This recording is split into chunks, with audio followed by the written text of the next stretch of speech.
दोस्तों 1 फरवरी से बांग्लादेश में ऐसा धमाका होने वाला है जो पूरी दुनिया के कपड़ा बाजार की नियम हिला सकता है।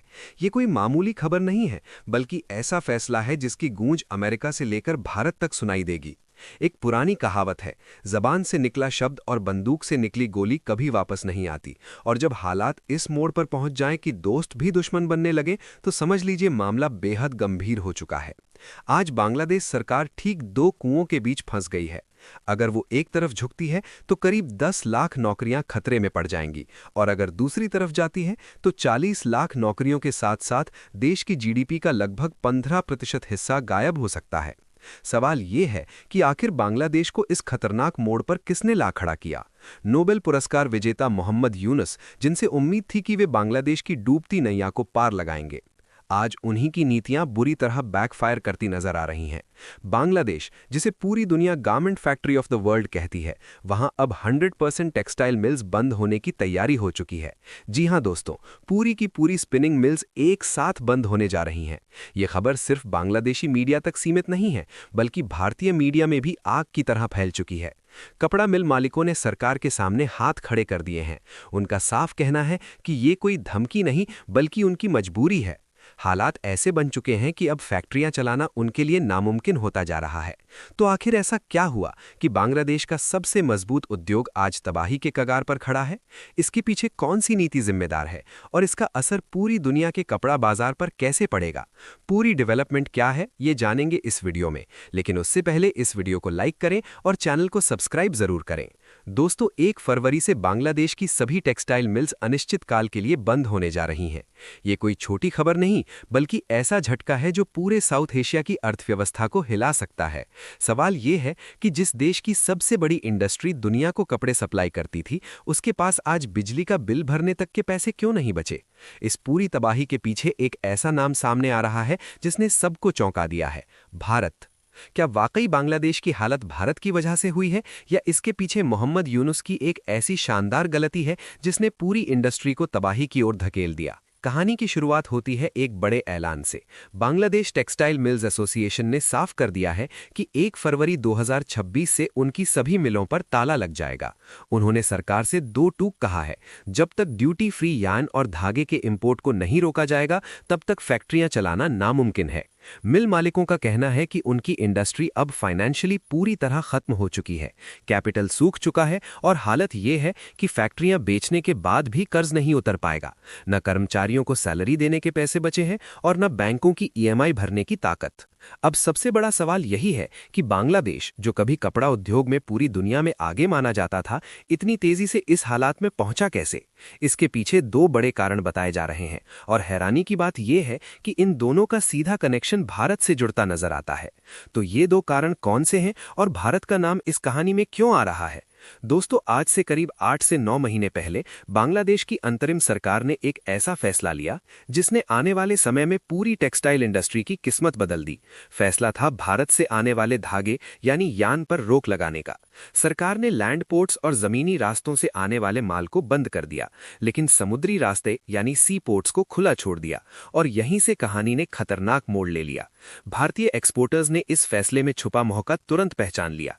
जैसे ही जमीन का रास्ता बंद हुआ, उन्होंने अपना पूरा एक्सपोर्ट समुद्र के रास्ते बांग्लादेश भेजना शुरू कर दिया। नतीजा ये हुआ कि कुछ ही महीनों में भारत से बांग्लादेश जाने वाला यान एक्सपोर्ट रिकॉर्ड तोड़ तेजी से बढ़ गया। आंकड़े चौंकाने वाले हैं। सिर्फ 1 साल के अंदर भारत ने करीब $2 बिलियन का धागा बांग्लादेश को बेच दिया, यानी यान एक्सपोर्ट में करीब 137% की जबरदस्त छलांग। सबसे दिलचस्प बात यह रही कि भारत का धागा सिर्फ सस्ता ही नहीं था, बल्कि क्वालिटी में भी बांग्लादेश के लोकल धागे से कहीं बेहतर साबित हुआ। अब ऐसे में बांग्लादेश की लोकल गारमेंट कंपनियों के सामने विकल्प ही नहीं बचा। उन्होंने अपने देश का महंगा धागा छोड़ दिया और भारत का सस्ता व भरोसेमंद धागा खरीदना शुरू कर दिया। यहीं से बांग्लादेश की लोकल स्पिनिंग मिलों की मुश्किलें शुरू हुईं। दूसरा बड़ा झटका आया सरकार की एक अजीब और खतरनाक पॉलिसी से। नियम ये था कि जो रेडीमेड गारमेंट्स यानी आरएमजी एक्सपोर्टर्स हैं, वे बाहर से ड्यूटी फ्री और बिना टैक्स के कच्चा माल मंगा सकते हैं अगर उससे बने कपड़े को दोबारा विदेश भेजना हो। बांग्लादेश के एक्सपोर्टर्स ने इसी नियम को हथियार बना लिया। उन्होंने लोकल मिलों से खरीदारी लगभग बंद कर दी और भारत से आने वाले ड्यूटी फ्री सस्ते यान का बड़े पैमाने पर इस्तेमाल शुरू कर दिया। इसका नतीजा ये हुआ कि बांग्लादेश की लोकल स्पिनिंग मिलों के गोदाम धागे से भरते चले गए। आज हालत ये है कि वहां के वेयरहाउस में करीब 12,000 करोड़ टका यानी लगभग 9,400 करोड़ रुपए का धागा पड़ा पड़ा सड़ रहा है।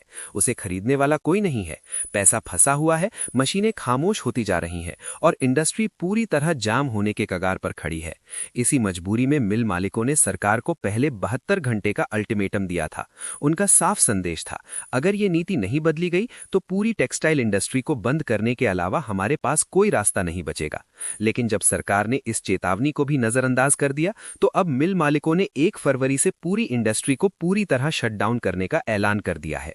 इस फैसले ने बांग्लादेश सरकार को एक ऐसे धर्म संकट में डाल दिया है जहां हर रास्ता नुकसान की ओर जाता दिख रहा है।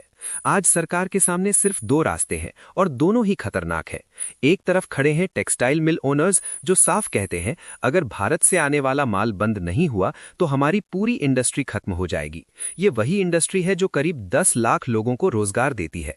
दूसरी तरफ है गारमेंट एक्सपोर्टर्स जो सरकार पर दबाव बना रहे हैं कि उन्हें भारत से ही माल चाहिए क्योंकि वही सस्ता और टिकाऊ है।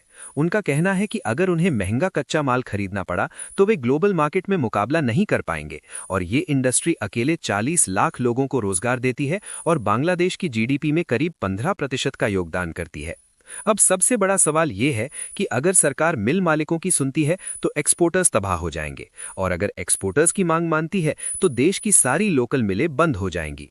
मोहम्मद यूनुस की नीतियों ने बांग्लादेश को ऐसे चौराहे पर ला खड़ा किया है जहां से निकलने का कोई साफ रास्ता नजर नहीं आ रहा। वैसे भारत के लिए ये पूरी स्थिति एक विन विन गेम बनती जा रही है। भारत का यान एक्सपोर्ट लगातार नई ऊंचाइयों को छू रहा है। जहां साल 2023 से 24 में भारत ने 1.36 बिलियन का एक्सपोर्ट किया था, वहीं इस साल ये बढ़कर करीब 1.75 बिलियन तक पहुंच चुका है, यानी सीधे तौर पर 29% की जबरदस्त बढ़ोतरी। अब देखना ये बेहद दिलचस्प होगा कि 1 फरवरी के बाद बांग्लादेश सरकार कौन सा कदम उठाती है। क्या वे अपनी लोकल मिलों को बचा पाएगी या भारत के सस्ते माल के आगे मजबूर होकर झुक जाएगी? आपको क्या लगता है दोस्तों, क्या बांग्लादेश इस बड़े संकट से निकल पाएगा? अपनी राय कमेंट में जरूर लिखें। वीडियो अच्छी लगी हो तो लाइक करें और चैनल को सब्सक्राइब जरूर करें। अब मिलते हैं अगली वीडियो में। जय हिंद, जय भारत।